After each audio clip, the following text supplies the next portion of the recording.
Hello everyone and welcome to Dueling with Downton, and today let's talk about episode 28 of the Yu-Gi-Oh! 7's anime series. An episode that introduces us as the audience to the character of Mitsuba Asana. A brand new character that looks fantastic. I love the design of this character, and the voice acting that goes with it fits the design really well. And the one thing that stands out about Asana is the design itself is very different than what we're used to from Sevens as a collective when looking at the other characters. She doesn't seem like she belongs in Sevens. Instead, it looks like she comes from a different anime series. However, I really do like it as a collective in terms of what they presented to us in this episode. However, that being said, a couple of things did stand out to me as a bit strange while watching this episode. Firstly, Asana's name. Now, I might just have misread this or not be in a loop about a mistranslation. However, I thought that her name was meant to be Rakuro Asana. So then, was that a fake name she gave to our main protagonist? If so, then that would mean she's been using that fake name everywhere around the school, as the other club members that are with Team Yugioh recognize her name while Yugioh is explaining who he met in the forest. Now, fake names in anime with antagonists aren't that uncommon, but it does ask the question as to why is she using a fake name. So that opens up a bigger question: what is the Rakuro family? Is it tied to Mr. Goha, so she's not actually trying to reveal that she's part of Goha's core family? Who knows? We'll have to wait and find out. Then again, I might just be reading too much into that, and there might just be a mistranslation that I'm not aware of. The other red flag that was raised was the situation that led up to her and Yugioh talking. Her digger, or as she calls it, her R6, had a disconnected circuit board. Now, Asana does not strike me as a dumb character. She looks quite smart, quite educated, and that being said, she's meant to be part of the Machine Cavalry Club. Now that to me would lead me, personally, to believe that someone in a specific group like that would be knowledgeable about the ins and outs of a machine. So then, how come she didn't know she had a loose circuit board? And to add more substance to what I'm saying, disconnecting a circuit board isn't all that difficult if you know the ins and outs of your machine.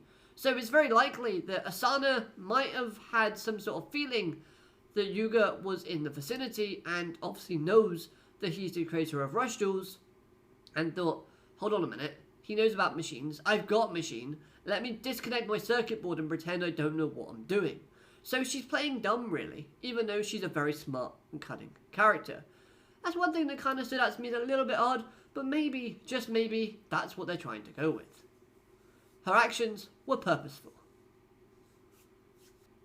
Now we get to see Mimi again, and I really enjoyed seeing her comedic segments in this episode, getting all happy because she's the only remaining member of Top of Hexagon, until she herself gets demoted as well. Storms off, gets angry, and goes to find Mr. Goha. But hold on a minute, something is wrong with Mr. Goha. Suddenly collapsing.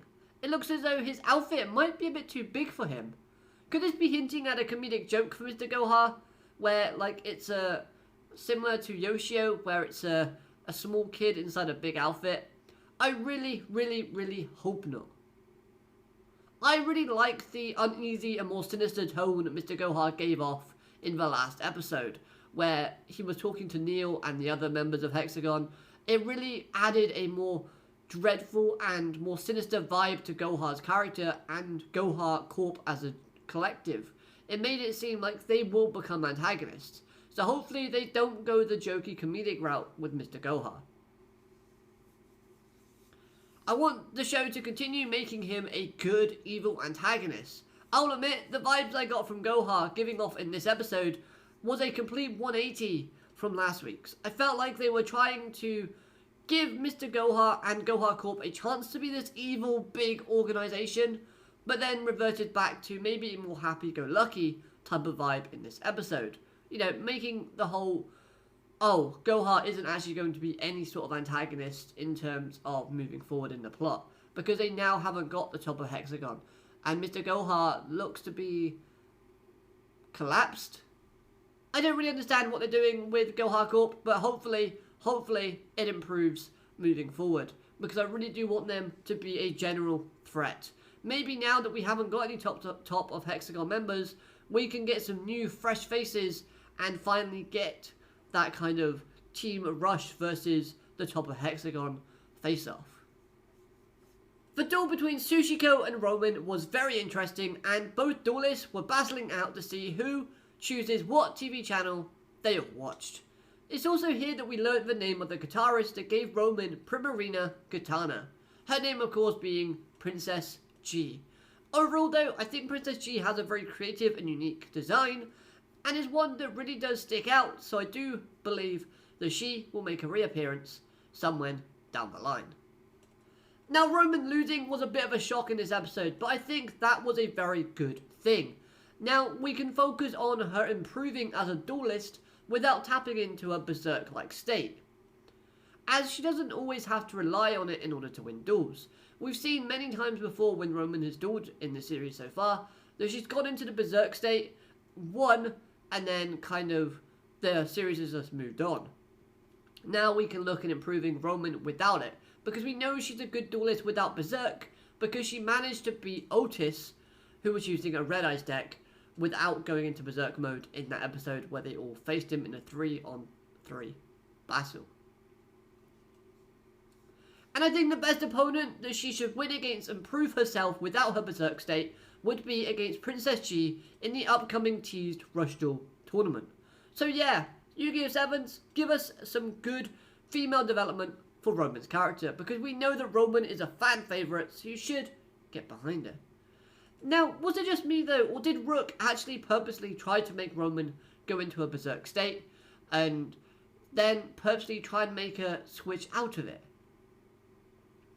Because we see Rook looking at his phone, talking about this TV show that Sushiko wanted to watch, and then Romin started getting all kind of flustered and all kind of sushi, and then went into a berserk state, and then once Rook turned on the TV, saw Princess G, Romin got more confused and snapped out of her state. So was this kind of Rook, I don't want to say smartly, because I've been saying Rook's not very smart, but he actually showed possibly some good characteristics in being quite smart in making Romin lose after switching out of a berserk mode, to kind of show her that berserk isn't the right answer, so that Romin would actually focus more on herself and develop herself without that state moving forward. Because when we see the team training, Roman's like, I give up, and he's just like, yeah, that's fine, and he's trying to push her to the brink of her patience running thin. But then even the other cast members kind of thought Rook's explanation wasn't that solid.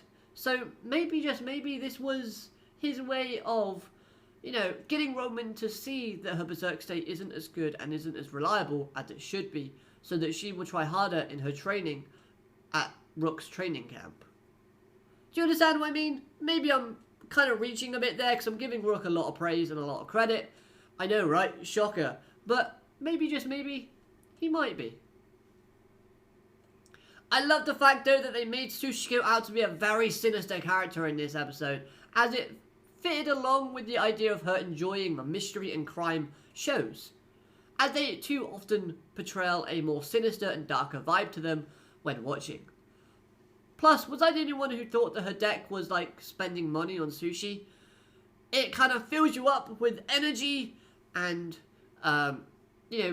happiness by eating really good sushi, but then it hurts you with a lot of bills, like, obviously we had Sushiko's deck giving the opponents life points, obviously revitalizing them, giving them energy and goodness, and then depleting their life points with their card effects, which is the same as like getting a very expensive food bill that sushi costs, because sushi is quite expensive. I don't know, that's the way I kind of thought of it, and I thought that was pretty unique and pretty cool. Maybe it's just my brain being a bit too crazy, but oh well. I guess I'm just odd. Oh well, this episode was the 1000th episode of Yu-Gi-Oh! In general, and if I'm not mistaken, the only reference to any other Yu-Gi-Oh! Show that was present from Yu-Gi-Oh! 7s in this episode was the mention of the Heart of the Cards, Yugi's classic catchphrase, and that was said by Rook, so I thought that was pretty cool. Lastly, having Sebastian return, acting as the Rush Duel Club's advisor, works really well in keeping Neil into the show, keeping him integrated and up to date on the things that are going on with Rush Dueling. Potentially also working for both sides, keeping an eye on Yugioh for Goha, but also possibly helping out in private, as we see Neil wasn't too happy with Goha's ruling at the beginning of last week's episode. If you look at Neil's body language, it wasn't so much that he was annoyed at being caught out, more annoyed that he didn't agree with absolutely crushing Rush Duels. Anyway, those are my thoughts on episode 28 of the Yu-Gi-Oh! 7's anime series. A very good episode with some great character introductions, some fantastic animation, and it opens up quite a lot of questions. Plus, I think one really good highlight from this episode was the music and the sound effects. That was on point. I loved it when Romin drew for the first time at the beginning of a duel, and they had the guitar string kind of strumming, and they had Sushiko's kind of authentic Japanese kind of music going on in the background. It just made everything feel a bit more completed when listening and watching the episode. So yeah, all in all, a good, interesting episode, and hopefully we build up some of the other characters moving forward, learn a bit more about Asana, and obviously we go from there. I want to know your thoughts on this episode in the comment section down below. Let me know what you thought. And yeah, like, subscribe for more Yu-Gi-Oh! Content if you enjoyed this. And of course, have a great day. Alligator, matane. Goodbye.